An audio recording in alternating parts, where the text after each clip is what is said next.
ವಿಶ್ವವಿಖ್ಯಾತ ಹೂಡಿಕೆದಾರ ಅಮೆರಿಕ ಮೂಲದ Warren Buffett ಅವರು ಒಂದು ಮಾತನ್ನು ಹೇಳ್ತಾರೆ. ಮಾರುಕಟ್ಟೆಯಲ್ಲಿ ನೀವು ಜಯಶಾಲಿಗಳು ಪಾಲಿಸಬೇಕಾದ 2 ನಿಯಮಗಳನ್ನ ಅವರು ಹೇಳ್ತಾರೆ.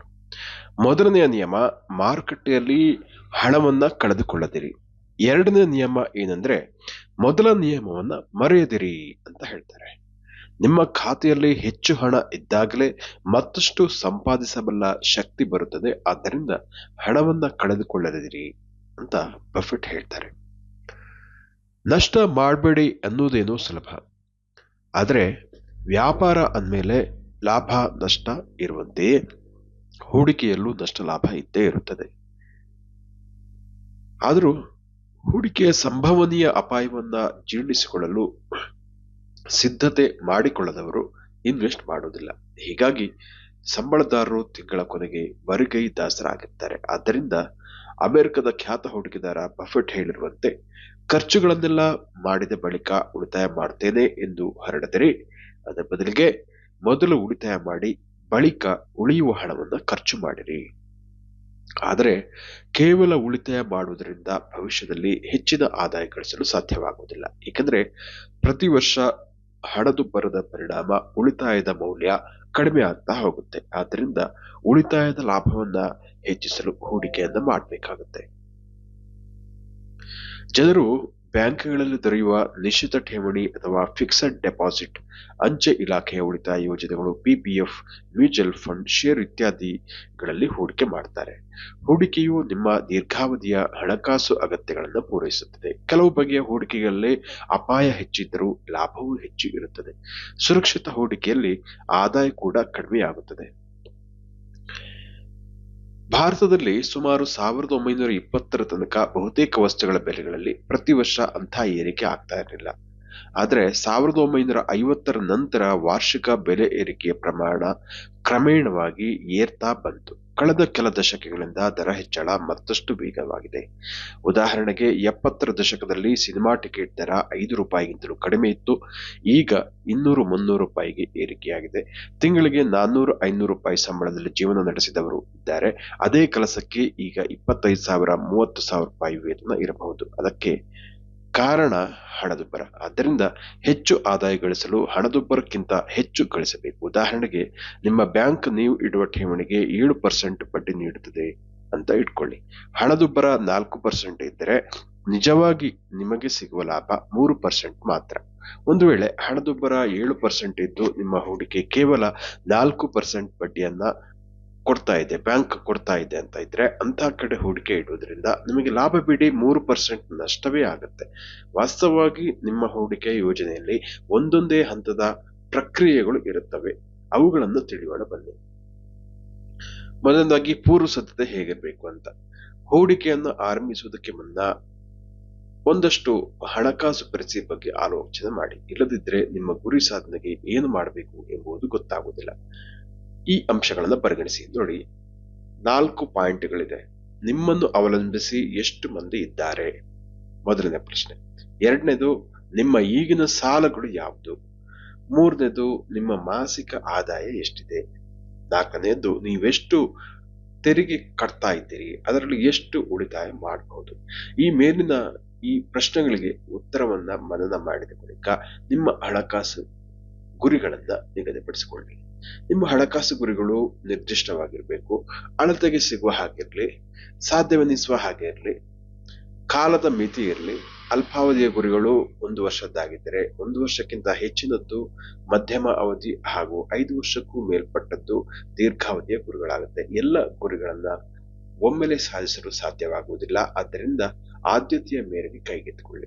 ನಿಮ್ಮ ಗುರಿಗಳಿಗೆ ಹಣದುಬ್ಬರದ ಪ್ರಭಾವವನ್ನು ಗಮನಿಸಿ. ಉದಾಹರಣೆಗೆ, ಹೊಸ ಕಾರನ್ನ ಖರೀದಿಸಲು ಬಯಸ್ತಾ ಇದ್ದೀರಿ, 5 ಲಕ್ಷ ರೂಪಾಯಿ ಬೆಲೆ, 3 ಮಕ್ಕಳ ಉನ್ನತ ಶಿಕ್ಷಣದ ಖರ್ಚು ಈಗ 10 ಲಕ್ಷ ರೂಪಾಯಿ ಇದ್ದರೆ 15 ವರ್ಷದ ಬಳಿಕ 25 ಲಕ್ಷಕ್ಕೆ ಏರಿಕೆ ಆಗಬಹುದು. ಮಕ್ಕಳ ಮದುವೆಗೆ ಈಗ 20 ಲಕ್ಷ ರೂಪಾಯಿ ಖರ್ಚಿದ್ದರೆ 20 ವರ್ಷಗಳ ಬಳಿಕ 35 ಲಕ್ಷ ಖರ್ಚು ಆಗಬಹುದು.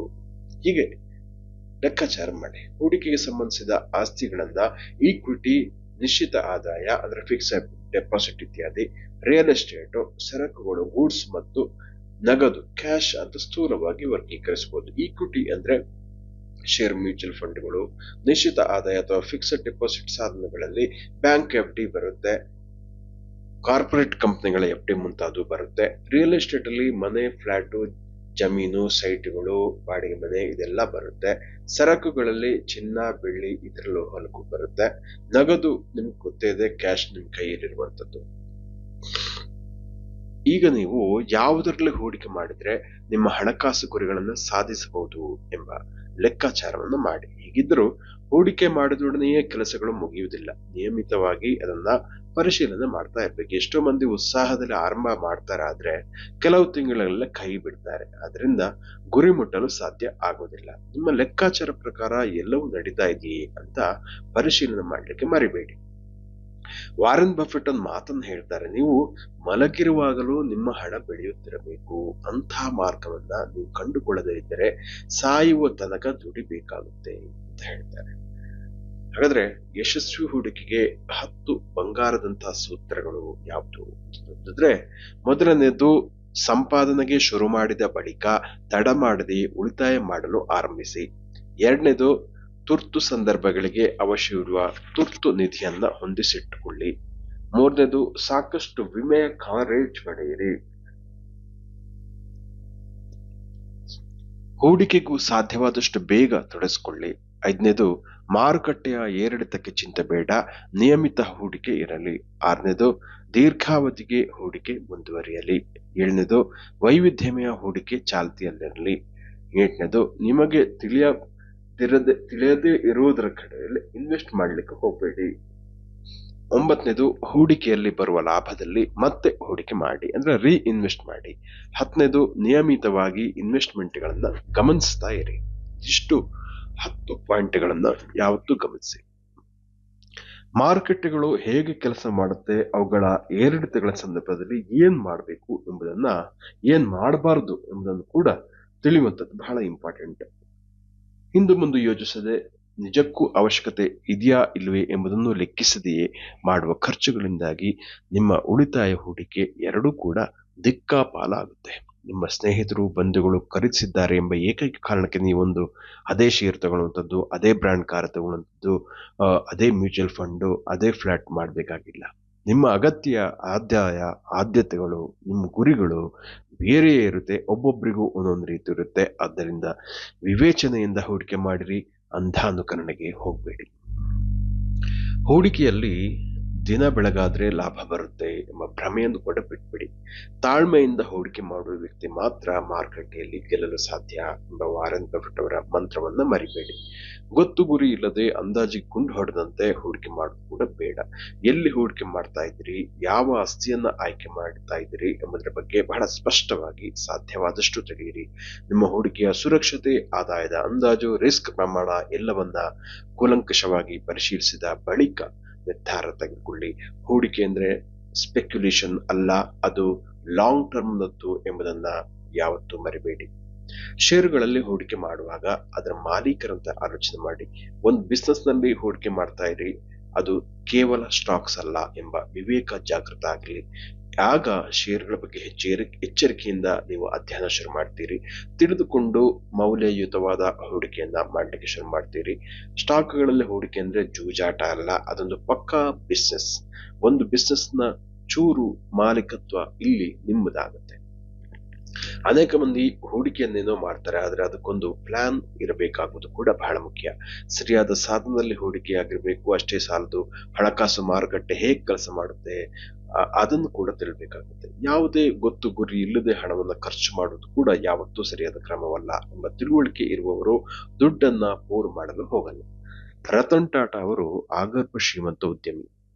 ಐಷಾರಾಮಿ ತಾಜ್ ಹೋಟೆಲ್ ಸರಣಿಯು ಕೂಡ ಅವರ ಮಾಲೀಕತ್ವದಲ್ಲಿದ್ದು. ಹೀಗಿದ್ರು ರತನ್ ಟಾಟಾ ಅವರು ಸಾದಾ ಸೀದಾ ಸರಳ ಜೀವನ ನಡೆಸ್ತಾ ಇದ್ರು. ಮುಂಬೈನ ಕೊಲಾಬಾದಲ್ಲಿ ಸಣ್ಣ ಫ್ಲಾಟ್ ಒಂದರಲ್ಲಿ ವಾಸ ಮಾಡ್ತಾ ಇದ್ರು. ಕಾರ್ಪೊರೇಟ್ ಜಗತ್ತಿನಲ್ಲಿ ಭಾರಿ ಸಂಪತ್ತು ಮತ್ತು ಯಶಸ್ಸು ಗಳಿಸಿದ ದಿಗ್ಗಜ ಉದ್ಯಮಿಯಾಗಿದ್ರು ಕೂಡ ರತನ್ ಟಾಟಾ ಅವರು ಬಹಳ ಸರಳ ಮತ್ತು ವಿಧೇಯತೆಯಿಂದ ಕೂಡಿದ ವ್ಯಕ್ತಿಯಾಗಿದ್ರು.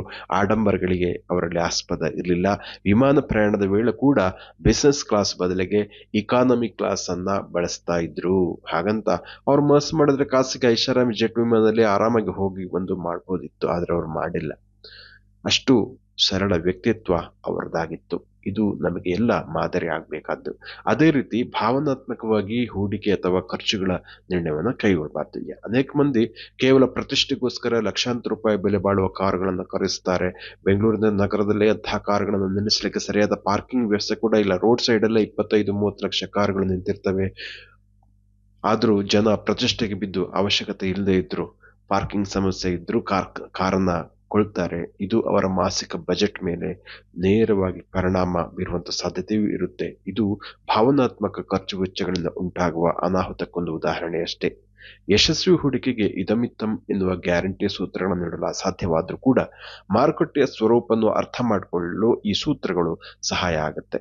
ಅನವಶ್ಯಕ ಖರೀದಿ ಅಥವಾ ಮಾರಾಟವನ್ನು ತಡೆಯಲು, ಹೂಡಿಕೆಯನ್ನ ವೈವಿಧ್ಯಗೊಳಿಸಲು ಮತ್ತು ಮಾರುಕಟ್ಟೆಯ ಏರಿಳಿತಗಳನ್ನು ಎದುರಿಸಿ ಸಂಪತ್ತನ್ನ ಸೃಷ್ಟಿಸಲು ಇಂಥ ತಿಳುವಳಿಕೆ ನಿರ್ಣಾಯಕ ಆಗುತ್ತೆ.